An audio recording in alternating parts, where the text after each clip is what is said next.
Last time we spoke about the first time the British and French Armada attacked the Daku forts, and it was literally a cakewalk. Reminiscent of what happened during the First Opium War, the Qing cannons proved inept at hitting the European ships. Elgin's coalition made their way up to Tianjin, where they were met by the Emperor's emissaries, who began the same old tired procrastination strategy. Elgin was simply fed up, and he left the job to his brother Bruce, who thought he could get the deal one and done, but little did they all know, the Qing had no intention of following through with the new treaty. A rebellion broke out in Canton, and now Bruce was left with a new coalition force to fight yet again, to march upon Beijing to force the Qing to heed the treaty.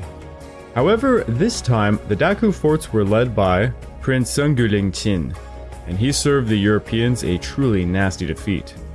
The tides of war were turning in favor of the Ching Dynasty. This episode is part 4 of the Second Opium War, the March to Beijing.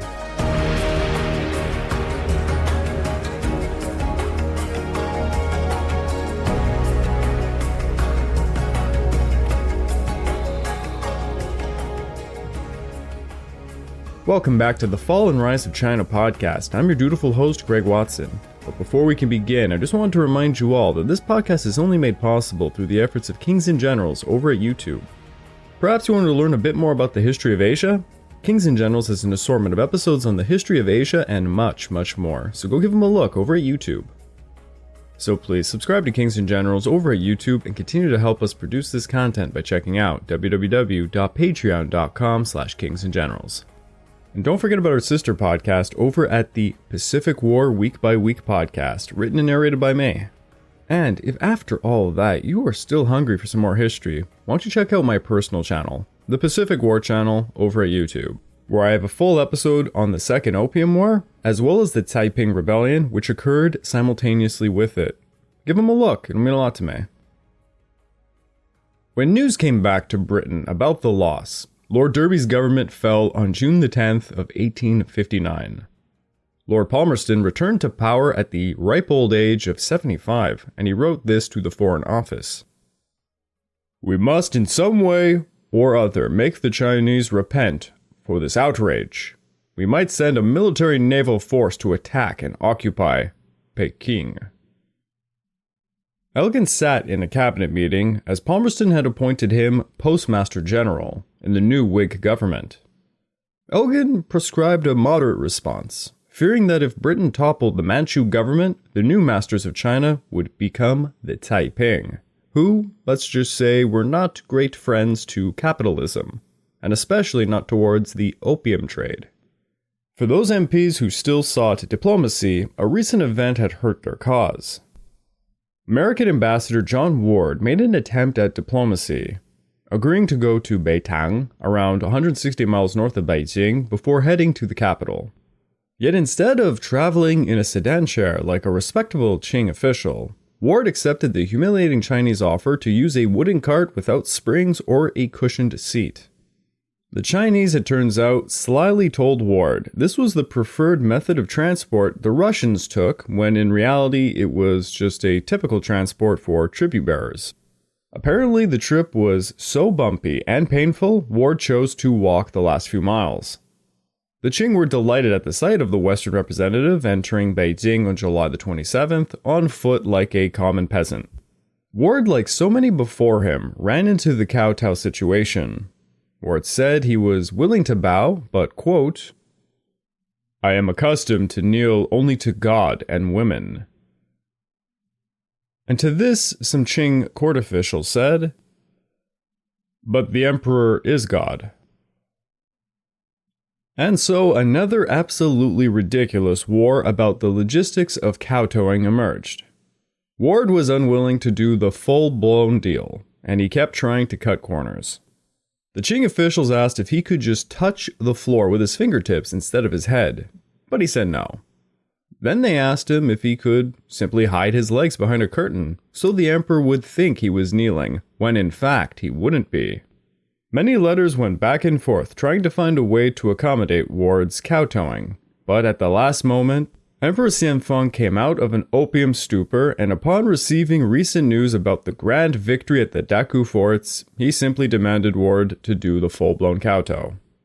The emperor added, since the Americans decided to break neutrality at the Daku forts, it was the least Ward could do.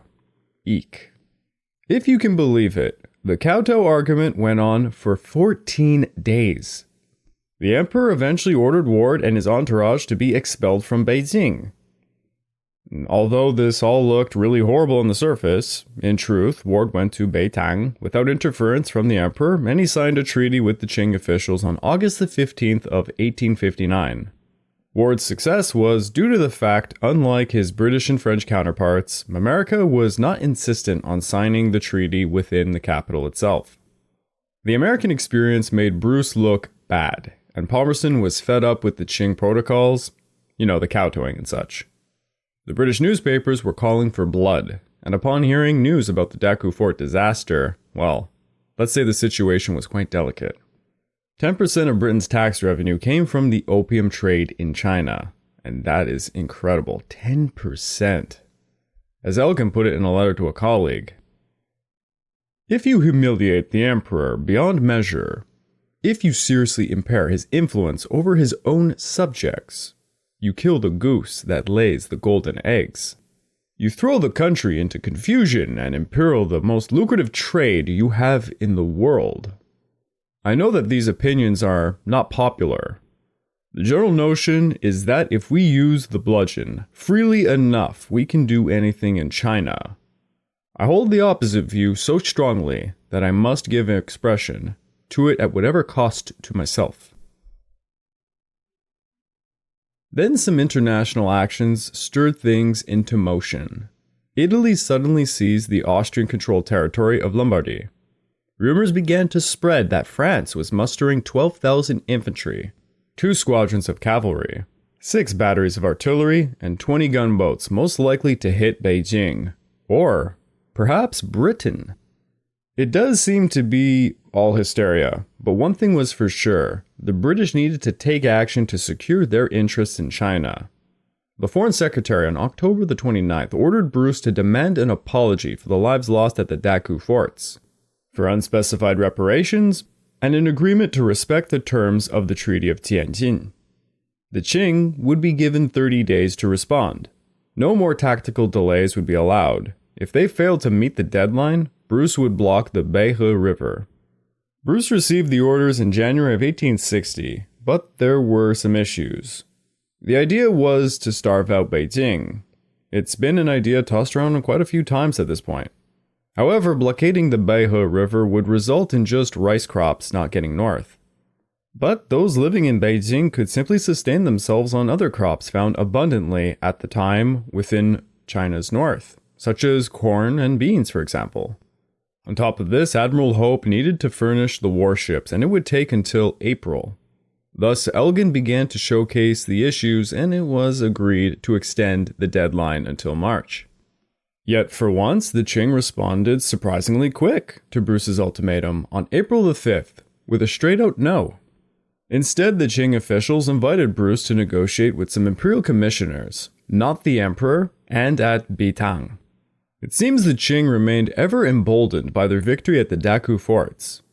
And this is showcased somewhat by the end of their response to Bruce, where they said barbarian representatives in the future should be more respectful.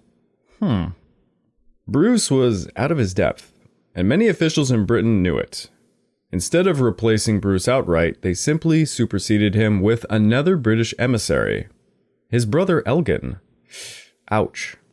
Thus, Bruce was to remain in China to help his brother. Elgin had spent his entire time in Britain trying to stop the escalation to war, and was extremely reluctant to take up the diplomatic role yet again.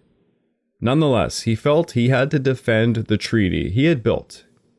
En route back to China, Elgin stopped in Paris, at the Tuileries, to speak with Napoleon III to ask what France's territorial ambitions were in China. Napoleon III said the major drive was for Indochina, and that France was more than happy to leave Britain the pesky nation of China to deal with. If anything, weakening China would just help France more so in Indochina. C'est comme on dit un gagnant-gagnant, a win-win situation. Berenguer caught up with Elgin en route to China, and both of them stymied off to Sri Lanka aboard the Malabar. The pair were in for a real fun time, as a brutal storm hit their ship and sunk it, taking with it Berenguer's uninsured plate and Elgin's top-secret instructions from Britain. Elgin and Gros were delayed 2 more weeks to retrieve their lost stuff. Those documents Elgin had lost, by the way, held some brand new demands for China, such as the annexation of Kowloon, something that might have really distressed the French. Again, a rumor had been spread to London that Napoleon III sought to seize Kowloon. This prompted some very panicky British officials, such as our old friend Harry Parkes, to negotiate a permanent lease over Kowloon with the Chinese Viceroy of Canton. In a rather bizarre fashion, while the British forces were mustering for another expedition, this was occurring indifferently. And the Viceroy of Canton acquiesced to such things because, well, he was bankrupt. The new international force sent to China was staggering. 18,000 men, 7,000 being French. Because of Kowloon easily being handed over to the British, this allowed Sikh cavalry to perform military exercises on their large Arabian horses, terrifying the locals to death. The Sikhs and British brought with them a terrifying new toy, the 25-pound Armstrong field gun. It held the accuracy of a rifle with the destructive power of a cannon. It was designed to scatter large armies by firing a shell that burst into 49 angular fragments, making it one of the most brutal anti-personnel weapons in existence. I can't state it enough here. This one piece of military technology is what will destroy the Qing Dynasty's military. It performed tremendously. The French were armed with a rather outdated Napoleon gun for their own artillery, but it would do the job. 2,500 Chinese coolies were hired by the British at about $9 a month, with rations and 2 uniforms given to them. Ironically, crime in Hong Kong declined dramatically after the British left with these men. It seems the British got all the criminals on the island. General Sir James Hope Grant led the British forces and commanded a special loyalty from the Sikhs as they served under his fair leadership during the Indian Revolt. Grant got the job not because he was particularly gifted, he was just merely the closest general in the East. An allied force of 2,000 British and 500 French were sent to seize Chusan Island, allowing them to assert dominance over the Yangtze and its critical use as a supply road to Beijing. The residents of Chusan were so traumatized from the last invasion, they simply gave up without a fight. 50 miles north of Chusan was Shanghai, whom welcomed the Allies also without a fight because the mayor desperately needed help fighting off the Taiping rebels. The Taiping had recently seized Fuzhou, and they were on their way to claim the grand prize of Shanghai. The mayor of Shanghai pleaded with the Europeans to help, despite the fact that Qing Dynasty was literally going to war with the Europeans. The mayor offered to secretly report the ongoings of Beijing to the Europeans if they would help. The French counterpart to Grant, General Cousin du Montauban, hated the Chinese in general, but really hated the Taiping rebels particularly because they were Protestant. The French general wanted to annihilate the Taiping menace once and for all, but the British held the man's bloodlust back, agreeing to use forces just to defend Shanghai against any Taiping incursions. Even Berenguer went against his general, agreeing with the British. At Shanghai, the Europeans helped augment the outdated Chinese cannons that could not aim properly to be placed as swivel cannons on the walls. Now they could fire outward and inward, a notably helpful feature against residents who might lend their support to the Taiping.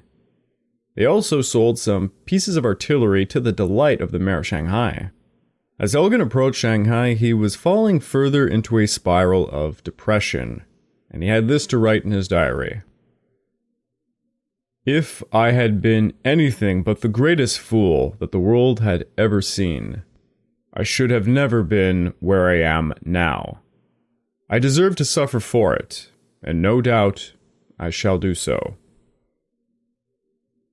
Meanwhile, the guy was getting letters from the Whig government saying if he did not conclude the China mission by the next meeting of Parliament, their government would most likely fall and it would be all his fault. Rumors had spread in London that Elgin's overly appeasing nature towards the Chinese was dragging the conflict on. On July the 26th, 150 British ships steamed up the northern coast to land near Beijing, just 8 miles north of the Daku forts on the Gulf of Jili province. The French fleet soon joined them, and for 5 days they began to unload troops with more than 200 warships. Just gonna say it here. If I was the Ching Dynasty, already facing the Taiping horde, and I saw this, I would be pissing my pants. None of the wall guns in Beijing fired upon the Europeans as they approached. And as they opened up the gates, they soon figured out why. The garrison had literally run away. So I guess they did piss their pants. They also found out a lot of the wall-mounted artillery turned out to be fake ones made out of wood. And I just know there's some great embezzlement story there. Because, well, if you know your Qing Dynasty's history, corruption and embezzlement is the name of the game. The 20,000 residents of the city welcomed the invaders like liberators and even began pointing out where the forces of the infamous Prince Sang had buried mines inside and outside the city. A lot of those kind residents were rewarded with rape and looting by the troops. It is alleged many of the women of Beijing escaped the rape by poisoning themselves with opium, strangulation, or drowning. My God. Many residents sought refuge, fleeing to a fetid marsh outside the city. General Grant blamed the hired coolies for all of this. Here is something that he had said at the time. The Chinese coolies were for the most part atrocious villains. The robberies and crimes they committed in the town were fearful. But it is almost certain all the groups present took part in the orgy of plunder and rape. War never changes. British Provost Marshal Captain Khan ordered 30 soldiers flogged for looting, and military discipline was restored within a week's time. The march from Beijing to Tianjin was a mud-filled nightmare. An advance company of 1,000 British and 1,000 French eventually crawled along a stone causeway for 4 miles until they finally spotted Tianjin in the distance and a large horde of Prince Sang's cavalry blocking the way. As Europeans drew closer, hundreds of Manchu, Han, and Mongol cavalry became visible.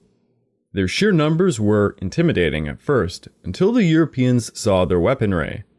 Most were utilizing bows and arrows, spears, some 18th century flintlocks, and of course, jingals. The Allies lacked enough cavalry to fight even such a under-equipped force, so they pulled back for the time being. A Qing commander, upon seeing the Europeans peel back, sent a letter immediately to Beijing proclaiming a grand victory had already been won. Then on August the 12th of 1860, Grant assembled 800 cavalry to march around the Qing blockading the causeway, and to take them from the rear. The main Allied force would hit the Qing head-on using 3 Armstrong field guns. When the frontal units were within a mile of the Qing horde, they opened fire with the Armstrongs, and the Armstrong shells exploded and tore to pieces the Qing cavalry. But the defenders were truly fearless. Even as their comrades at either side of them were literally being blown to pieces, they charged at the invaders. The Qing forces got within 450 yards when the effectiveness of the invaders' guns simply halted them in their tracks, creating 25 minutes of pure terror. The suicidal valor of the Qing impressed many of their opponents. Major General Sir Robert Napier, commanding the 2nd Division under Grant, wrote this: "They bore unflinchingly, for a considerable time, such a fire as would have tried any troops in the world. The Sikh riflemen gunned down the Qing with their Enfields and pistols while they were met with mostly bow and arrow attacks. Lieutenant Colonel G. Wolseley recalled, 'I'd never seen men come on so pluckily.' The better armed but widely outnumbered Sikhs managed to force the Qing to break and flee. Then the Punjab cavalry would cause an even larger bloodbath by pursuing the fleeing Qing, only to be stopped by mud trapping their horses. Many of the Qing fled all the way to the safety of the Daku forts. At the same time, Grant had launched an attack on the Qing cavalry guarding the causeway leading to Tianjin. A quite unfortunate event unfolded. A very drunk Irish sergeant who had recently took too much rum, as he was ordered to deliver to the troops, got lost and stumbled into what he thought was a pack of friendly Sikh cavalry. Well, it turns out they were Manchu. The Manchu cavalrymen seized the man and a few unfortunate souls who were following him. The Manchu ordered the Europeans to kowtow, and they all did this except for a Scottish private named Moise, who was beheaded on the spot. The Irish sergeant and other survivors were allowed to make their way back to camp to tell the others of what had happened, and they got back safely a week later. Their story made it to the Times, which published a poem about the man, though it got his nationality wrong, which is so typically English of them. Let dusky Indians whine and kneel, an English lad must die, and thus with his eyes and would not shrink, with knee to a man unbent, unfaltering on its dreadful brink, to his red grave he went. 2 days after the kowtow incident, the Europeans made their way up the causeway, coming to a village called Sinho, where they found the defenders had recently fled from. Further past the village was a large outpost called Danggu, and unlike Sinho, this was defended by Qing forces. Prince Seng had abandoned Danggu, leaving behind Green Standard troops. General du Montauban wanted to attack immediately, but Grant cautioned that the men needed rest. In a typical French-British rivalry kind of fashion, du Montauban decided to attack without the British. But they quickly found themselves overwhelmed by the mud-walled fortifications' 45 wall cannons. This setback humiliated the French general who had personally led the assault, but it did not lessen up his pursuit for glory. Du Montauban came up with a wild plan to attack all 4 of the Daku forts at the same time. Grant insisted on singling out the most northern fort as it was the most vulnerable.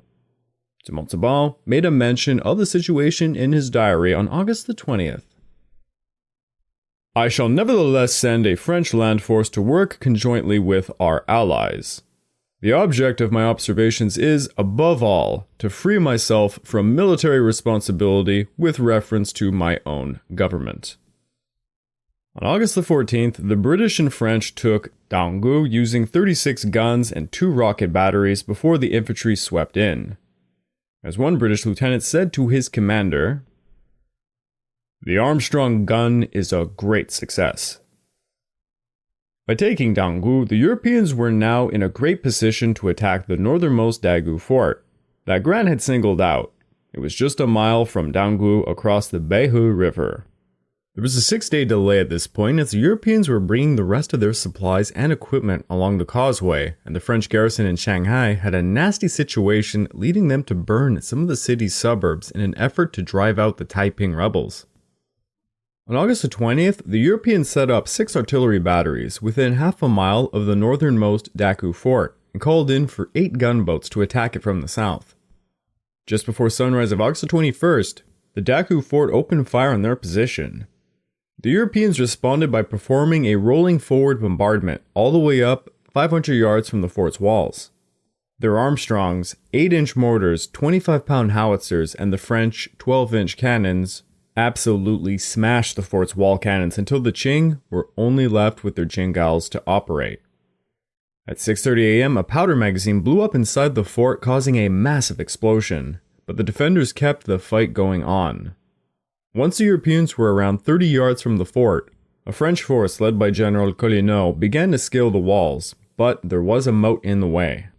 The French general forced a detachment of Chinese coolies to stand in the moat up to their necks, while supporting the scaling ladders on their shoulders for the French to climb up.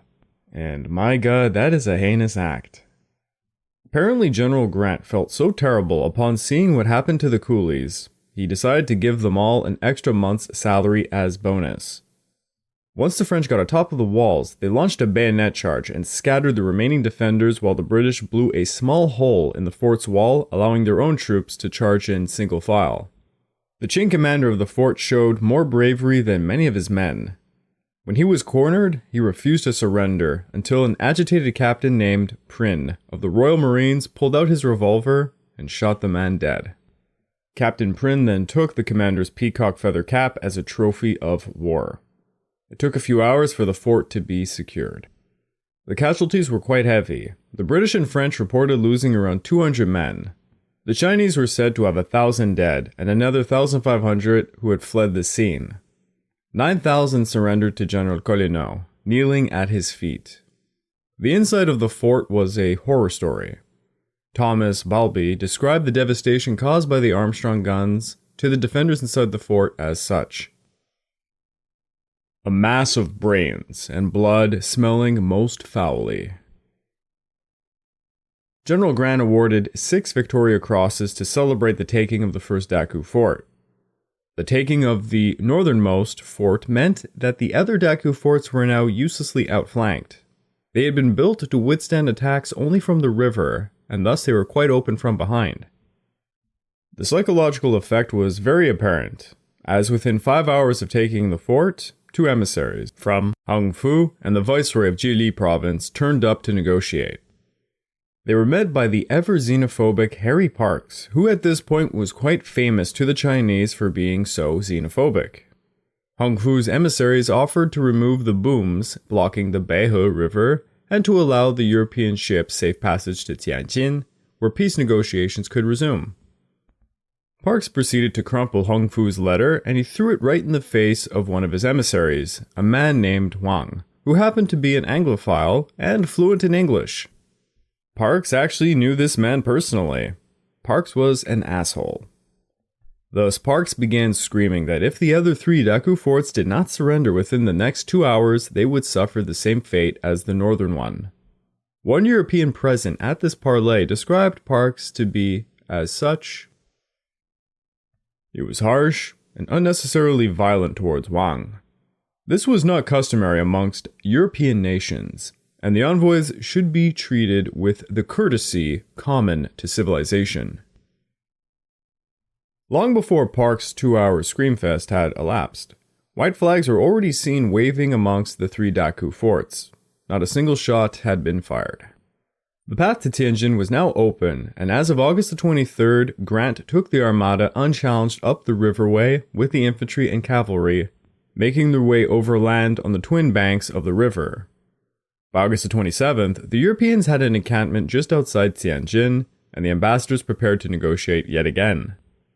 This time, the Qing court sent a senior official named Gui Liang, who had previously negotiated the Treaty of Tianjin, but this time he carried plenipotentiary powers. Elgin and Gros were notified of his authority beforehand and discussed amongst another the best strategy going forward. Both men presented new demands, much harsher than the previous ones. The Qing were asked to make a formal apology for the casualties caused by the first battle of the Daku forts in 1859. They were to pay double the original amount in reparations of 4 million taels of silver, the right to station ambassadors in the capital, and to confirm the Treaty of Tianjin. The Europeans wanted to occupy Tianjin, which controlled the flow of food to Beijing, giving them power to starve out the capital if the Qing did not agree. The Daku forts would also be occupied, and they demanded admission to Tongzhou, a suburb only 15 miles away from Beijing. Now, Guiliang did indeed have carte blanche from Emperor Xianfeng, but he found the new terms so unacceptable, he resorted to the classic Chinese ruse that he did not in fact have plenipotentiary powers, which completely contradicted his original claims. Elgin recognized this classic Chinese stalling tactic because it had occurred so many times at this point. Elgin would write in his diary, "The blockheads have gone on negotiating with me just long enough to enable Grant to bring all of his army up to this point. Here, we are with our base established in the heart of the country, in a capital climate, with abundance of food around us. Our army is in excellent health, and these stupid people give me a snub, which obliges me to break with them." Elgin at the same time wrote this to his wife: "I am at war again. My idiotical Chinamen have taken to playing tricks, which gives me an excellent excuse for carrying the army onwards to Peking." Thus Elgin and Gros both agreed the time had finally come to simply march on Beijing. After the fall of Beitang and the Daku forts, which came easily, Prince Seng was prepared to commit suicide. However, he was ordered to retreat north of the city of Tongzhou, just outside Beijing. Tongzhou stood on the road between Tianjin and Beijing, and it was there he would prepare a last stand. He had sent 10,000 of his infantry and 700 cavalry from Danggu and 40,000 Mongolian troops towards Tongzhou, where he was amassing an army of over 60,000 men. His instructions were not to attack, but to simply ensure peace while protecting the capital. As the European forces marched, the emperor dispatched more envoys and countless letters to Elgin and Gros, trying to delay them. They kept saying that Guiliang had been confused, and that in fact the emperor had accepted all of the terms if the Europeans would just stop their advance. They could ratify the entire treaty. It seemed the closer the European forces got to Beijing, the higher the frequency of letters and envoys became. But Elgin was fed up with the Chinese delaying tactics, and he told them all they would not stop until they reached the suburbs of Beijing, that of Tongzhou. Many of the frantic envoys made a counteroffer asking the Europeans to go to Hesewu, which was between Tianjin and Beijing. Grant liked the offer because in truth, the military force was having a hard time keeping up their logistics. In a kind of humorous way, when Grant began to press Elgin about the logistical issue, Elgin began to blame the troops for, quote, "The difficulty of getting our army along is incredible. Our men are so pampered that they do nothing for themselves and their necessities so greatly that we're almost immovable. I was disgusted to find out the troops refuse to drink their daily ration of grog unless it is iced." I love the 19th century. It's so wild. On September the 14th, Elgin sent Harry Parkes and Thomas Wade to negotiate with two new emissaries the emperor had sent to Tongzhou. Their names were Zai Yuan and Mu Yin. Zai Yuan was also the emperor's cousin, and both men held real authority. On the very first day of negotiations at Tongzhou, after 8 hours of discussion, which is light speed, it seems, for the Chinese, they accepted all the terms. They also agreed to a protocol for ratification. The European forces would be allowed to advance to a place known as Jiangjiawan, just 6 miles from Tongzhou. From there, Elgin would leave behind the majority of the forces and proceed to Tongzhou with an escort of just 1,000 men to sign the treaty. After that, Elgin and his escort could continue to Beijing to meet with Emperor Xianfang for a formal ceremony of the treaty ratification. Harry Parkes traveled back to Elgin to report the great news, and by September the 17th, he came back to Tongzhou to tell the Qing emissaries Elgin was preparing his arrival. However, by the time Parkes got back, the emperor had secretly instructed Prince Seng to destroy Elgin's party when he came to sign the treaty. The Qing forces at Tongzhou were all hard at work preparing artillery batteries and surprise attack launching points such as millet coverings to conceal their units. When Parkes began talking to the emissaries, they suddenly began an argument about Elgin needing to kowtow. It was all a ruse to delay yet again. Prince Seng meanwhile counseled his emperor to save face by going on a, quote, hunting expedition near the northern border. Prince Seng did not want the Europeans to take the emperor hostage, though there were many who believed this was actually some kind of secret ploy to grab the dragon throne for himself. Emperor Xianfang's concubine turned consort, Cixi, urged him to remain in Beijing. The emperor proposed to march out of the capital at the head of a huge army, to make a feint attack at the European force, and then flee to the safety of his hunting lodge at Rehe, over 100 miles away near the Great Wall. Now, the European military officials told Elgin and Gros that to go to Tongzhou with such a small escort was suicide, and they believed it was a trap. On September the 18th, as Parkes was riding back to Tianjin to report to Elgin, he noticed Prince Seng's cavalry massing behind 2 rows of millet. The cavalry were beginning to occupy Jiangjiawan, and now Parkes suspected it was all a trap. Parkes dispatched Henry Locke, Lord Elgin's private secretary post-haste to rush back to Elgin to report all of this. Meanwhile, Parks alongside 2 Sikh aides returned to Dongzhou to confront Zheng Yuan and Mu Yin. When Locke got to Elgin, it turns out his warning was unnecessary. Grant had sent scouts forward and they spotted the force at Jiangjiawan. Locke, showing true courage, quickly rode back to Dongzhou to report back to Parks with only a single bodyguard. Both men were captured by the Qing cavalry units, and they alongside Parks were offered safe conduct to meet with Prince Seng, to which they both agreed. I mean, well, they didn't really have a choice in the matter. They were dragged to him. Once they reached Prince Seng, they were both arrested alongside 19 other Sikhs, Thomas Bowlby, and 3 British officers. Parks remained fearless as he confronted what he described to be an acne-plagued, short, fat Prince Seng. Despite being in no position to reject such an order, Prince Seng ordered Parks to kowtow. Parks refused, and he was met with his head being smashed into the marble floor multiple times. Qing soldiers pinned Parks down as Seng screamed at him, "You have gained 2 victories to our 1. Twice you have dared to take the Daku forts. Why does that not content you? I know your name, and that you instigate all the evil that your people commit. It is time that foreigners should be taught some respect." Parks managed to free his head to look up at Prince Seng, and he screamed back, "We came to you under the flag of truce, and you promised safe conduct." To this, Prince Seng laughed, and he had his men slam Parks' head right back into the floor before he responded, "Write to your people and tell them to stop the attack." Parks replied, "I cannot control or influence military movements in any way. I will not deceive your highness." Suddenly, European artillery could be heard, and Prince Seng ordered Parks and the rest of the prisoners to be tossed into wooden carts and sent to Beijing. Parks and Locke were shackled and incarcerated in the Board of Punishments, awaiting an execution.